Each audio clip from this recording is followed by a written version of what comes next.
दोस्तों, इस दुनिया में एक ऐसा भी हथियार है जिसका कोई तोड़ नहीं है, और वो है हमारे शब्द। जी हाँ, आप अपनी बातों से इस दुनिया को जीत सकते हैं। ज्ञान से नहीं, बल्कि बातों से खेलने वाले इंसान ज्ञानी इंसान को भी अपनी बातों में गुमराह करके उनसे जैसा चाहे वो वैसा काम करवा सकते हैं। तो चलिए जानते हैं इस कहानी के माध्यम से कि हम बातों से दुनिया कैसे जीत सकते हैं, कैसे हम किसी से अपना काम करवा सकते हैं, कैसे हम किसी को अपना दीवाना बना सकते हैं। आपने भी देखा होगा, कई लोग होते हैं जिनकी शक्ल तो उतनी अच्छी नहीं होती, लेकिन लोग उनके दीवाने होते हैं। बहुत नाम कमाते हैं, इज्जत कमाते हैं, शोहरत कमाते हैं और दौलत भी बहुत कमाते हैं। एग्जाम्पल के लिए आप शाहरुख खान को देख सकते हैं, नवाजुद्दीन सिद्दीकी को देख सकते हैं। ये इतना नाम, इतना पैसा कैसे कमा रहे हैं? जी हाँ, बस बोलने की कला से। तो चलिए जानते हैं कि हम बोलने की कला कैसे सीख सकते हैं। लेकिन इससे पहले कि आप कहानी में खो जाएं, प्लीज़ वीडियो को लाइक और चैनल को सब्सक्राइब करके बेल आइकन घंटी दबाकर ऑल को जरूर सिलेक्ट कर लें। एक समय की बात है, हिमालय की घाटी में एक बहुत ही महान बौद्ध भिक्षु रहते थे। उनकी ख्याति दूर दूर तक फैली हुई थी।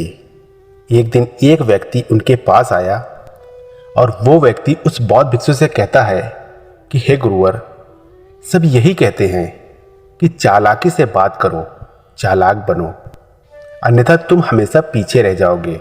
हे गुरुवर, आप ही बताएं कि चालाक कैसे बना जाता है? क्या आप हमें चालाक बनने के बारे में कुछ बता सकते हैं? उस बौद्ध भिक्षु ने उस व्यक्ति की सारी बातें बड़े ही ध्यान से सुनी और उसके बाद मुस्कुराते हुए वो उस व्यक्ति से कहते हैं, तुम मेरी बात बड़े ध्यान से सुनना। जो मैं तुम्हें बताने वाला हूँ वो बहुत ही महत्वपूर्ण है, इसीलिए इसके एक एक शब्दों को बहुत ही ध्यान से सुनना और इसे समझने का भी प्रयास करना। इस दुनिया में यदि कोई सबसे ताकतवर हथियार है तो वो है हमारे शब्द। फिर चाहे वो शब्द लिखे गए हो या फिर बोले गए हो, ये शब्द एक ऐसा हथियार है जिसका यदि सही समय पर, सही व्यक्ति पर और सही तरीके से इस्तेमाल किया जाए तो आप अपनी पूरी जिंदगी बदल सकते हैं। और इतना ही नहीं, यदि हम चाहें तो अपने शब्दों को फूलों की तरह भी इस्तेमाल कर सकते हैं, और यदि हम चाहें अपने शब्दों को तीरों की तरह भी इस्तेमाल कर सकते हैं। हमारे कहे गए शब्द गहरे से गहरे घाव भी भर सकते हैं, और कभी कभी हमारे यही शब्द गहरे से गहरे घाव भी दे जाते हैं। हमारे शब्द में इतनी ताकत होती है कि यदि आप चाहें तो अपने कहे गए शब्दों से किसी की ज़िंदगी बना सकते हैं, और चाहे तो आप अपने इन्हीं शब्दों से किसी की ज़िंदगी बर्बाद भी कर सकते हैं। हमारे शब्दों में इतनी ताकत होती है कि आप चाहें तो दूसरों के जीवन में खुशियां भर सकते हैं, और यदि आप चाहें तो अपने इन्हीं शब्दों का इस्तेमाल करके उनके जीवन में दुखों का सैलाब ला सकते हैं। आप चाहें तो इन्हीं शब्दों से किसी के रिश्ते बना भी सकते हैं, और यदि आप चाहें तो इन्हीं शब्दों से किसी के रिश्ते तोड़ भी सकते हैं। आपके अपने कहे गए शब्द आपको कामयाबी भी दिला सकते हैं, और वहीं आपके कहे गए शब्द आपको पूरी तरह से तबाह भी कर सकते हैं। शब्द न केवल एक इंसान को, बल्कि पूरे के पूरे परिवार को, पूरे शहर को और पूरी इस दुनिया को बर्बाद करने की और निर्माण करने की ताकत रखते हैं। इसलिए शब्दों को इस दुनिया का सबसे ज़्यादा ताकतवर और घातक हथियार माना जाता है। इसलिए हमें अपने शब्दों का इस्तेमाल सही ढंग से करना चाहिए, ताकि उसका इस्तेमाल करके हमें और दूसरों को भी भला पहुँचे। और इसीलिए मैं आज तुम्हें शब्दों के कुछ जादू के बारे में बताने वाला हूँ। और अब आपके मन में ये प्रश्न उठ रहा होगा कि क्या शब्दों में भी जादू होता है? तो हाँ, अवश्य ही शब्दों में जादू होता है, लेकिन ये दिखता नहीं है, परंतु इसका असर आपको अवश्य नजर आता है। हमारे शब्दों में कमाल का जादू होता है। ये चाहे तो रोते हुए को हंसा दे और हंसते हुए को रुला दे, किसी की दुनिया में खुशियां भर दे तो वहीं किसी की दुनिया में दुखों का सैलाब भर दे। शब्दों में ऐसा जादू होता है जिससे हर इंसान आपकी तरफ खिंचा चला आएगा। जो इंसान शब्दों का जादू जान गया, इस संसार में उससे बड़ा जादूगर और कोई नहीं हो सकता। लोगों से बात करना, उनसे अपने कामों को मनवाना, ये एक कला है और ये कला आपको सीखनी चाहिए। इसके बाद आपको कुछ भी सीखने की कोई आवश्यकता नहीं पड़ेगी। बस आपको बोलने की कला आनी चाहिए। उसके बाद हर कामयाबी आपकी होगी। आप जिस इंसान को भी चाहेंगे वो आपकी तरफ आकर्षित होने लगेगा। और ये बोलने की कला सीखने के लिए आपको कोई धन खर्च करने की भी आवश्यकता नहीं है। आपने देखा होगा कि कई लोग बहुत ज़्यादा पढ़ाई तो करते हैं, लेकिन उनके पास बोलने की कला नहीं होती, जिस वजह से वो अपने जीवन में कभी सफल नहीं हो पाते। लेकिन आपने वहीं पर कुछ ऐसे भी लोगों को देखा होगा जो पढ़ाई लिखाई में तो बहुत कमज़ोर रहते हैं, लेकिन बोलने की कला में वो माहिर होते हैं। और वो लोग अपने जीवन में लगातार सफलता की सीढ़ी पर चढ़ते चले जाते हैं और उन्हें रोकने वाला भी कोई नहीं होता। बोलने की कला सीखना इतना मुश्किल भी नहीं है। बस ज़रूरत है हमें कुछ आदतों को बदलने की और साथ ही अपने नज़रिए में कुछ परिवर्तन लाने की। आप अपने शब्दों की ताकत को कम मत समझना। आपने देखा होगा केवल एक नेता पूरे देश में कैसे राज करता है, और वो भी केवल अपने बोलने की कला से। हमारे शब्दों में इतनी ताकत होती है कि वो अंदर से मरे हुए इंसान में भी फूंक डाल सकती है, उसे एक नई जिंदगी दे सकती है। इसलिए आज हम यही जानने वाले हैं कि अपने शब्दों का इस्तेमाल हम कैसे कर सकते हैं। अपने शब्दों से हम जिंदगी में कामयाबी कैसे हासिल कर सकते हैं, और सभी लोगों को अपने शब्दों से हम अपनी ओर कैसे आकर्षित कर सकते हैं। लेकिन आपको उससे पहले ये 3 महत्वपूर्ण बातों का ध्यान रखना होगा। जब भी आप शब्दों के तीर चलाने के बारे में सोचें, तो सबसे पहले आपको ये सोचना ज़रूरी है कि ये तीर मैं किस पर छोड़ रहा हूँ, और ये तीर मैं क्यों छोड़ रहा हूँ, और इस तीर का परिणाम क्या होगा। आप तो जानते ही हैं कि ऊपर वाले ने हमें 2 कान और 1 मुंह दिया है, ताकि हम सुने ज़्यादा और बोलें कम। और जो लोग कम बोलते हैं, उनकी सोचने और समझने की क्षमता भी अधिक बोलने वालों से कहीं ज़्यादा होती है, और वो किसी भी काम में अपना 100% देने में पूरी तरह से समर्थ होते हैं। इसीलिए यदि आप भी जीवन में चालाक बनना चाहते हैं, अपने शब्दों का सही तरीके से इस्तेमाल करना चाहते हैं, तो आपको इन 8 बातों को ध्यान देना होगा। आपको इन 8 बातों को गांठ बांधनी होगी और इन बातों को अपने जीवन में उतारना होगा। और हाँ, एक बात अवश्य ध्यान रखिएगा, चालाकी से बात करने का अर्थ ये भी नहीं होता कि आप स्वार्थी बन जाएं और किसी का गलत फ़ायदा उठाएं। हमें चालाकी से बात करना इसलिए सीखना चाहिए ताकि हम इससे अपना और दूसरों का फ़ायदा कर सकें, ना कि हमें किसी का गलत फ़ायदा उठाना चाहिए और ना ही हमें किसी को फंसाना चाहिए। बल्कि हम जितना भी लोगों से अच्छी तरीके से बात करेंगे, उतना ही लोग हमें पसंद करेंगे, हमारी इज्जत करेंगे, और हमारी बातों को भी वो बड़े ही ध्यान से सुनेंगे। वो हमारी कद्र करेंगे और लोगों की नज़रों में, इस समाज में हमारा मान सम्मान और गौरव बढ़ेगा। इसलिए यदि आप इस समाज में रहना चाहते हैं, तो इस समाज के अनुसार आपको सोच समझकर चालाकी से बात करना सीखना होगा। आगे वो बौद्ध भिक्षु उस व्यक्ति को पहला नियम बताते हुए कहते हैं कि जो भी बोलो विश्वास के साथ बोलो। अपनी बात रखने में कभी शर्माओ मत। अपनी बात को पूरे आत्मविश्वास के साथ रखो।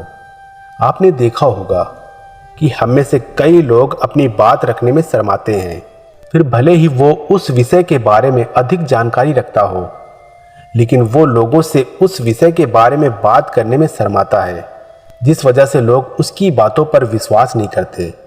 उन्हें लगता है कि इसे इसके बारे में बिल्कुल नहीं पता, और वो लोग आपकी बातों में दिलचस्पी नहीं दिखाते, और वो लोग आपको, आपकी बातों को झूठ भी समझने लगते हैं। इसलिए आप किससे क्या कह रहे हैं और क्यों कह रहे हैं, ये बात समझना भी बहुत ज़रूरी है। और यदि आप किसी विषय के बारे में जानते हैं और पूरे आत्मविश्वास के साथ उस बात को रखते हैं तो सामने वाले व्यक्ति पर आपकी बातों का प्रभाव जरूर पड़ेगा, क्योंकि आत्मविश्वास में ही वो शक्ति है जिससे लोग आपकी बातों पर विश्वास करते हैं, आपकी बातों से ही प्रभावित होते हैं। किंतु यदि आप अपनी बात रखने में शर्माते हैं तो आप कभी भी अपना प्रभाव दूसरे व्यक्ति पर नहीं छोड़ सकते। इसीलिए जब भी आप किसी से बात करें तो अपनी बातों को आत्मविश्वास के साथ रखें।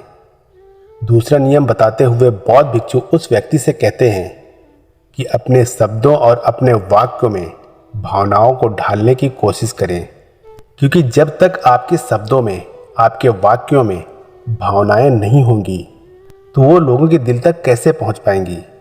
और जब आपके शब्दों में, आपके वाक्यों में भावनाएं जुड़ी होती हैं तो वो आसानी से लोगों के दिल तक पहुंच जाती हैं। इसीलिए आपको अपनी आवाज़ को उसी माहौल के हिसाब से रखनी चाहिए। यदि आपको लगता है कि किसी वाक्य पर, किसी ऐसी स्थिति पर आपको दुखी होना चाहिए तो आपकी आवाज़ में वो नमी होनी चाहिए। और यदि आपको लगता है कि सामने वाला व्यक्ति खुश है और वो खुशी खुशी आपकी बात सुन सकता है तो आप उससे खुशी खुशी भी बात कर सकते हैं। और दूसरी तरफ यदि आपको लगता है कि कोई व्यक्ति दुखी है और उसके मन को सांत्वना चाहिए तो आपको भी उसके मन को शांत करने वाली वाणी, मतलब अपने शब्दों, अपने वाक्यों का इस्तेमाल करना चाहिए। अपनी आवाज़ में नमी रखनी चाहिए जिससे आपके मन की बात, आपकी भावनाएं उसके दिल तक पहुंच सके और वो आपकी बात सुनने में दिलचस्पी दिखाए। क्योंकि जब आप किसी का दर्द बांटते हैं तो सामने वाले व्यक्ति को बहुत अच्छा लगता है और ऐसे समय पर आपकी भावनाएं, आपके शब्द और आपके वाक्य ही अधिक महत्व रखते हैं। शब्द, वाक्य सब एक ही होते हैं, बस इन्हें बोलने का तरीका अलग अलग होता है। कि जैसे आप अपने पार्टनर से प्रेम से कहते हैं कि मैं तुम्हें कभी नहीं छोड़ूंगा, और वहीं पर अगर आप गुस्से से यही बात कहते हैं मैं तुम्हें नहीं छोड़ूंगा, तो इन दोनों बातों का मतलब तो एक ही है, लेकिन कहने का तरीका बदल गया है। शब्द तो हर किसी के पास होते हैं, लेकिन सही तरीके से शब्दों का इस्तेमाल करना यही बुद्धिमानी होती है। जो अपने शब्दों में, अपने वाक्यों में भावनाओं को जोड़ पाता है वही लोगों के दिल में राज कर पाता है। आगे वो बौद्ध भिक्षु उस व्यक्ति को तीसरी बात बताते हुए कहते हैं कि जब भी तुम किसी व्यक्ति से बात करते हो तो उसकी आंखों में आंखें डालकर बात करो, क्योंकि यदि आप बात करते समय लोगों से नजरें चुराएंगे, सामने वाले व्यक्ति से छुप छुप कर बातें करेंगे, तो उसे ऐसा महसूस होगा जैसा कि आप उससे कुछ छुपा रहे हैं, आप उससे झूठ बोल रहे हैं। इसीलिए वो आपकी बातों में दिलचस्पी नहीं दिखाएगा और ना ही वो आपकी बातों पर विश्वास करेगा।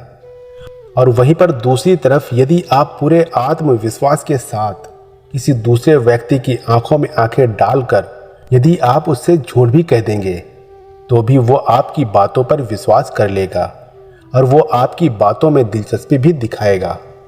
इसीलिए बात करो राजा की तरह और काम करो गुलाम की तरह। आगे वो बौद्ध भिक्षु उस व्यक्ति को अगली यानी चौथी बात बताते हुए कहते हैं कि दूसरों का दिल जीतना सीखो। आप जब भी लोगों के साथ होते हो तो उन्हें अपने साथ अच्छा महसूस करवाओ। अगर आपको किसी से अपना काम निकलवाना है तो उसकी थोड़ी सी बड़ाई करो, क्योंकि आजकल हर कोई अपनी बड़ाई सुनना चाहता है। इससे आपका कुछ नहीं बिगड़ेगा, क्योंकि वो अपनी बड़ाई खुद सुनना चाहता है। लेकिन हाँ, बड़ाई करते समय इस बात का भी ध्यान रखना चाहिए कि सामने वाले को ऐसा ना लगे कि आप सचमुच में ही उसकी बड़ाई कर रहे हैं, उसका मजाक बना रहे हैं। जैसे मान लो कोई व्यक्ति काला है और आप उससे कह दो कि तुम बहुत सुंदर दिख रहे हो, तो वो आपकी बात समझ जाएगा और हो सकता है कि वो आपसे गुस्सा भी हो जाए। बल्कि आप उससे कुछ इस तरीके से बात करें कि अरे दोस्त, आज तो तुम बहुत अच्छे लग रहे हो। पहले कही गई बात उसे बिल्कुल पसंद नहीं आएगी, लेकिन जब आप उसे कहेंगे कि आप आज बहुत अच्छे लग रहे हो तो वो तुम्हारी बात अवश्य सुनेगा और उसे ये सुनकर बहुत अच्छा भी लगेगा। इसीलिए पहले उन्हें वो दीजिए जो उन्हें चाहिए, और फिर वो अपने आप ही आपको जो चाहिए वो देने को तैयार हो जाएंगे। आगे वो बौद्ध भिक्षु उस व्यक्ति को 5वीं बात बताते हुए कहते हैं, कम बोलो और काम का बोलो। अर्थात अपने बोलने के तरीके सुधार लें। ना तो बहुत धीरे बोलो और ना ही बहुत तेज। अपने शब्दों का उच्चारण सही और स्पष्ट तरीके से करें। अगर आप बहुत जल्दी जल्दी बोलेंगे तो लोग कुछ भी समझ नहीं पाएंगे, और अगर आप बहुत धीरे धीरे बोलेंगे तब भी लोग आपसे ऊब जाएंगे और वो आपकी बातों में थोड़ी भी दिलचस्पी नहीं दिखाएंगे। यदि आप बहुत चिल्ला चिल्ला कर बोलेंगे तब भी लोगों को आपकी आवाज़ पसंद नहीं आएगी, और यदि आप बहुत धीरे धीरे बोलेंगे तब तो लोगों तक आपकी आवाज़ ही नहीं पहुंचेगी और आपकी बातों का असर भी नहीं होगा। इसीलिए अपनी बातों को साफ और स्पष्ट रखें। अपने शब्दों को साफ और स्पष्ट रखें ताकि वो लोगों को अच्छी तरह से समझ में आ सके। क्योंकि अक्सर ये देखा गया है कि जब भी कोई इंसान बोलना शुरू करता है तो उसके शुरुआती 90 सेकंड ये कहते हैं कि लोग उसे सुनना पसंद करेंगे या नहीं, और ये भी बताता है कि वो व्यक्ति एक कुशल वक्ता है या नहीं। और यदि आप 90 सेकंड तक लोगों को अपनी बातों में रोक सकते हैं, और यदि लोग आपकी बातों में 90 सेकंड तक रुचि लेते हैं, तो इसका अर्थ यही है कि वो लोग आपकी बातों को सुनना चाहते हैं, आपकी बातों को समझ रहे हैं, और वो लोग आपसे जुड़ना भी चाहते हैं। किंतु अक्सर यही देखा गया है कि कुछ लोग बहुत चिल्ला चिल्ला कर कहते हैं और कुछ लोग बहुत धीरे धीरे कहते हैं, जिससे उनके शब्द ही समझ नहीं आते। इसीलिए शब्दों को स्पष्ट रखिए। आपको उतना ही आवाज़ में बोलना चाहिए जितने में आपके विचार सामने वाले व्यक्ति तक पहुंच सकें। आगे वो बौद्ध भिक्षु उस व्यक्ति को 6ठी बात बताते हुए कहते हैं कि इंसान को सुनने की आदत डालनी चाहिए। आपने ये तो देखा होगा कि जब भी आप कोई बात कर रहे होंगे तो इस बीच में आपके सामने वाला व्यक्ति आपकी बात काट कर आपसे कुछ और ही कहने लगता होगा। और कई लोग तो ऐसे भी होते हैं जो अपनी बातों को खुद तक ही रखते हैं। वो अपनी बातों को ही बढ़ा चढ़ाकर कहते रहते हैं। वो तो दूसरों की सुनना भी नहीं चाहते, लेकिन वो ये भूल जाते हैं कि एक सफल व्यक्ति अधिक से अधिक सुनता है, सोचता है, समझता है और उसके बाद ही वो जवाब देता है, क्योंकि इज्जत उसे ही ज़्यादा मिलती है जो पूरी तरह से सुनने के बाद कुछ कहता है। 7वीं बात बताते हुए बौद्ध भिक्षु उस व्यक्ति से कहते हैं कि अपनी बातों को कम से कम शब्दों में व्यक्त करना सीखो, क्योंकि बुद्धिमानी का मतलब होता है कि चीज़ों को आसान बनाया जाए। यदि आप अपनी बातों को दूसरे व्यक्ति को कम से कम शब्दों में नहीं समझा सकते हैं तो वो आपकी बात नहीं सुनना चाहेगा। उसे आपकी बातें उबाऊ लगने लगेंगी और वो आपसे दूर भागने लगेगा। आपने देखा ही होगा कि आपके आसपास कोई न कोई व्यक्ति तो जरूर होगा जो अपनी बातों को बहुत घुमा फिरा कर, बहुत बढ़ा चढ़ाकर बोलता है। और ऐसे वक्त पर आप कैसा महसूस करते हैं, ठीक वैसा ही वो सामने वाला व्यक्ति आपके लिए महसूस करेगा। क्योंकि आजकल अक्सर लोग बातों को इधर उधर घुमाकर ही कहते हैं। उन्हें सीधी बात करना अच्छा ही नहीं लगता, लेकिन वो ये भूल जाते हैं कि वो अपनी बातों को और भी ज़्यादा मुश्किल कर रहे हैं, जिससे उनकी बातों में कोई भी दिलचस्पी नहीं लेता। इसीलिए आपको इस बात का ध्यान जरूर रखना चाहिए कि अपनी बातों को कम से कम शब्दों में लोगों तक पहुंचाएं। और यही बुद्धिमानी है, क्योंकि आजकल के दौर में हर किसी के पास इतना समय नहीं है कि वो आपकी लंबी चौड़ी बातें सुन सके। सभी के पास अपने अपने काम हैं, सभी अपने अपने कामों में व्यस्त हैं, सभी अपने जीवन में व्यस्त हैं।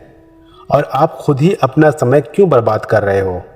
जब आप किसी भी बात को केवल 1 मिनट में कह सकते हो तो आप उसके लिए आधा घंटा क्यों लगा रहे हो? जितना ज़्यादा आप कहेंगे उतने ही सस्ते आप महसूस होंगे, और जितना ही कम शब्दों में आप अपनी बातों को लोगों तक पहुंचाएंगे तो लोग उतना ही ध्यानपूर्वक आपको सुनना और समझना पसंद करेंगे। 8वीं और आखिरी बात उस व्यक्ति को बताते हुए बौद्ध भिक्षु कहते हैं कि लोगों की मदद करना सीखो। जब भी आप किसी की मदद निस्वार्थ भाव से करते हैं तो सामने वाला व्यक्ति भी आपकी मदद करने के लिए अवश्य ही तत्पर रहेगा। जब भी आपको आवश्यकता होगी वो आपकी मदद अवश्य करेगा, क्योंकि आपने बुरे वक्त पर उसका साथ दिया था और वो भी बुरे वक्त में आपका साथ देने के लिए हमेशा तैयार रहेगा। आपने अपने घर में अपने बच्चों को तो देखा ही होगा, जिनका मन बिल्कुल साफ होता है, जिनके मन में कोई भी स्वार्थ नहीं होता, और जब उन्हें कुछ चीज़ चाहिए होता है तो जैसा आप कहते हैं वो बिल्कुल वैसा ही करते हैं। आप कोई भी काम को उनसे कहते हैं तो वो उस काम को तुरंत ही कर देते हैं। इसलिए निस्वार्थ भाव से लोगों की मदद करना सीखो, जिससे आपके मन को भी शांति मिलती है और आप एक सुकून महसूस करते हैं, और साथ ही आपके सोचने और समझने की क्षमता भी बढ़ने लगती है। इतना कहकर वो बौद्ध भिक्षु शांत हो गए और वो व्यक्ति उस बौद्ध भिक्षु को धन्यवाद करके वहाँ से चला गया। तो दोस्तों, ये कहानी आप लोगों को कैसी लगी कमेंट करके ज़रूर बताना। वीडियो अच्छी लगी हो तो वीडियो को लाइक और चैनल को सब्सक्राइब करके बेल आइकन की घंटी दबाकर ऑल को जरूर सेलेक्ट कर लेना। फिर मिलेंगे कोई अच्छी सी कहानी लेकर, तब तक के लिए आप अपना रखिए ख्याल और हमें दीजिए इजाज़त। जय हिंद, जय भारत।